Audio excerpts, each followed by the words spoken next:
To our channel Kritika Karthik food and tips channel. ఈరోజు Sunday special video ఏంటనుకుంటున్నారండి? రొయ్యలు బంగాళదుంప కర్రీ అండి. చాలా అంటే చాలా టేస్టీగా ఉంటుంది. మీకు రొయ్యలతో పాటు ఏ కాంబినేషన్ కర్రీ ఇష్టమో కామెంట్ చేసేయండి. ఈ రోజైతే బంగాళదుంప రొయ్యలు కర్రీ వండుకుంటున్నాము కదా, చాలా టేస్టీగా ఉంటుందండి. ప్రాసెస్ చూసేద్దామా? మిక్సీ జార్లోకి ఒక 2 టేబుల్ స్పూన్ల వరకు అయితే ఎండు కొబ్బరిని చిన్న చిన్న ముక్కలుగా అయితే కట్ చేసుకొని 1½ టేబుల్ స్పూన్ వరకు గసగసాలను కూడా వేసుకోవాలండి. అలాగే 1 టేబుల్ స్పూన్ వరకు జీలకర్ర, 2 టేబుల్ స్పూన్ల వరకు ధనియాలు, 2 లేదా 3 యాలకులు, 1 ఇంచ్ దాల్చిన చెక్క ఇలా చిన్న చిన్న ముక్కలుగా అయితే విరుచుకొని వేసుకుంటే మనకి మిక్సీ పట్టినప్పుడు చాలా ఈజీగా అయితే బ్లెండ్ అవుతుంది. అలాగే 4-5 లవంగాలు, ఇవి మెత్తగా అవ్వడానికి కాస్త వాటర్ కూడా యాడ్ చేసుకోండి. మీకు పొడి మసాలాగా కావాలన్నా పొడి మసాలాగా కూడా వేసుకోవచ్చు, లేదంటే ఇలా పేస్ట్గా కూడా యూస్ చేసుకోవచ్చు. నేనైతే పేస్ట్గా అయితే యూస్ చేస్తానండి. ఇలా చేస్తే గ్రేవీ అనేది చాలా బాగుంటుంది. స్టవ్ మీద కడాయి పెట్టుకొని 3 లేదా 4 గరిటెల వరకు ఆయిల్ అనేది వేసుకోవాలండి. ఆయిల్ హీట్ అయిన తర్వాత ఒక 2 మీడియం సైజ్ ఉల్లిపాయలని ఇలా చిన్న చిన్న ముక్కలుగా చాప్ చేసుకోవాలండి. నేనైతే చాపర్లో అయితే చాప్ చేసుకున్నాను. ఉల్లిపాయలతో పాటు కాస్త కరివేపాకు, 1/2 టేబుల్ స్పూన్ వరకు పసుపు అయితే వేసుకొని ఒకసారి అయితే కలిపేసుకోవాలండి. ఏ కర్రీ అయినా టేస్ట్ బాగుండాలంటే సిమ్లో పెట్టుకొని వండటం వల్ల టేస్ట్ అనేది చాలా బాగుంటుందండి. ఉల్లిపాయలు మగ్గడానికి కాస్త ఉప్పు అనేది కూడా ఈ స్టేజ్లో వేసుకుంటే ఉల్లిపాయలు త్వరగా మగ్గుతాయి. అలానే ఉప్పు ఎక్కువ వేయకూడదండి, ఎందుకంటే ఉప్పు ఎక్కువ వేయడం వల్ల వండే గిన్నె ఉంటుంది కదా, గిన్నెకి ఉప్పు అనేది పట్టేస్తుంది. ఈ ఉల్లిపాయలు మగ్గడానికి ఒక 5 నిమిషాలు టైం పడుతుంది కాబట్టి మూత పెట్టి మగ్గించుకుందాము. ఇవి మగ్గిన తర్వాత ఒక 3-4 పచ్చిమిర్చిని కూడా సన్నగా చీలికలాగా చీల్చుకొని అవి కూడా వేసుకొని, మిర్చి కూడా మగ్గిన తర్వాత అల్లం వెల్లుల్లి పేస్ట్ ఒక 3 టేబుల్ స్పూన్ల వరకు అయితే తీసుకున్నానండి. ఎందుకంటే మనం రొయ్యలు కేజీ క్వాంటిటీలో తీసుకున్నాం కాబట్టి అల్లం వెల్లుల్లి పేస్ట్ ఎక్కువగానే వేసుకున్నాను. ఇక్కడ నేను కేజీ రొయ్యలు అలాగే అరకిలో బంగాళదుంపలు అయితే తీసుకున్నానండి. ఆ క్వాంటిటీకి నేనైతే మీకు మెజర్మెంట్స్ అయితే చెప్తున్నాను. ఇంగ్రీడియంట్స్ అల్లం వెల్లుల్లి పేస్ట్ నుంచి పచ్చివాసన పోయేంత వరకు ఇలా మగ్గించుకోవాలండి. ఇది మగ్గిన తర్వాత మనం ముందుగా కట్ చేసి పెట్టుకున్నాం కదండి, బంగాళదుంపలను అయితే వేసుకోవాలి. బంగాళదుంపలు వేసి ఒకసారి బాగా అయితే కలిపేసుకోవాలి.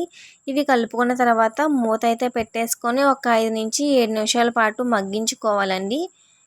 బంగాళదుంపలు మగ్గిన తర్వాత మీడియం సైజ్ టమాటాలు రెండింటిని ఇలా చాప్ చేసుకొని అయితే వేసుకున్నాను. నేను చాపర్లో అయితే చాప్ చేసుకున్నాను, మీరు కట్ చేసుకొని కూడా వేసుకోవచ్చు సన్నగా తరిగి. టమాటాలు కూడా వేసి ఒకసారి అయితే కలిపేసుకోవాలండి. ఈ కర్రీ చాలా అంటే చాలా బాగుంటుందండి. ప్రాసెస్ కూడా చాలా ఈజీ. మీలో ఎంతమందికి ఈ బంగాళదుంప రొయ్యలు కర్రీ ఇష్టమో కామెంట్ చేసేయండి ఫ్రెండ్స్. ఈ టమాటాలు కూడా చక్కగా అయితే మగ్గిపోయినాయి కదండి. ఇలా ఆయిల్ అనేది సపరేట్ అయిన తర్వాత 2-3 సార్లు ఉప్పు నిమ్మరసంతో కలిపి నీట్గా కడిగి, అలాగే నరాలు తీసిన రొయ్యలు ఉన్నాయి కదండి, ఈ సైజు రొయ్యలను అయితే మేము తీసుకున్నాము. చిన్ని రొయ్యలు అయినా సరే బాగుంటాయి. నిజం చెప్పాలంటే పెద్ద రొయ్యల కన్నా చిన్ని రొయ్యల టేస్ట్ చాలా బాగుంటుందండి. ఇలా రొయ్యలు కూడా వేసుకున్న తర్వాత మొత్తం మిక్స్ అయ్యేలా ఒకసారి అయితే కలిపేసుకోవాలి. ఈ రొయ్యల సైజు పెద్దగా ఉంది కాబట్టి ఇది ఉడకడానికి మినిమం ఒక 30 నిమిషాలు అయితే పడుతుందండి. ఎందుకంటే పెద్ద సైజు రొయ్యలు ఉడకడానికి చాలా టైం పడుతుంది. నార్మల్గా బయట రెస్టారెంట్లో అయితే మనకి రొయ్యలు కచ్చా పచ్చాగా ఉంటాయండి. చాలామందికి అట్లా ఇష్టమంటారు, కానీ నాకైతే చాలా సాఫ్ట్గా మనకి చికెన్ ఎలా కుక్ అవుతుందో రొయ్యలు కూడా అలా కుక్ అవుతాయని నాకు ఇష్టం అండి. మా ఇంట్లో వాళ్ళకు కూడా రొయ్యలు మెత్తగా ఉడికితేనే ఇష్టం అండి. చూసారా, రొయ్యల్లోంచి ఇలా వాటర్ అనేది వస్తుంది. మనం ఎటువంటి వాటర్ వేయలేదు. ఈ టైంలోనే మనం ముందుగా మిక్సీ పట్టుకున్నాం కదండి మసాలా ముద్ద, ఆ ముద్దను కూడా అయితే వేసేసుకోవాలండి. పచ్చి వాసన అనేది వస్తుంది కాబట్టి అది అనేది అవాయిడ్ చేయడానికి ఈ స్టేజ్లో ఉన్నప్పుడే మనం వేసుకోవాలి. ఇందులో ఎటువంటి వాటర్ వేయలేదండి, రొయ్యల్లోంచి వచ్చిన వాటరే ఇది. ఈ మసాలా ముద్ద వేసి కలుపుకున్న తర్వాత కారం అయితే వేసుకోవాలండి. ఒక 3 లేదా 4 టేబుల్ స్పూన్ల వరకు అయితే వేసుకోవాలి. మీరు తినే కారం బట్టి, లేదంటే పచ్చి కారమా లేదా మన కూర కారమా మసాలా కారమా అనేది చెక్ చేసుకొని మన ఇంట్లో వాడే కారం బట్టి మనం కారం అనేది యాడ్ చేసుకోవాలండి. 3/4 గ్లాస్ వాటర్ అయితే వేసుకుంటున్నానండి. అంటే అర గ్లాస్ కన్నా ఎక్కువ, గ్లాస్ కన్నా తక్కువ వాటర్ అనేది వేసుకొని ఒక్కసారి అయితే కలిపేసుకోవాలండి. మీరు గ్రేవీ ఏ కన్సిస్టెన్సీలో తింటారో చూసుకొని స్టవ్ అనేది ఆఫ్ చేసుకోవాలి. మినిమం 5-7 మినిట్స్ అయితే కుక్ చేసుకోవాలండి వాటర్ వేసిన తర్వాత. ఎందుకంటే రొయ్యలు సైజు బట్టి చూసుకోవాలండి. చికెన్ పీసెస్ అయినా మటన్ పీసెస్ అయినా పెద్దగా ఉంటే కనుక మనం ఎక్కువసేపు కుక్ చేసుకోవడం వల్ల పీసెస్ అనేది చాలా స్మూత్గా అయితే ఉంటాయి. ఈ కర్రీ రైస్లోకి, చపాతీలోకి, బిర్యానీలోకి, రోటీలోకి సూపర్ అంటే సూపర్ అద్దరిపోయే కాంబినేషన్ అండి. ఈ కన్సిస్టెన్సీ గ్రేవీ అయితే నాకు చాలండి.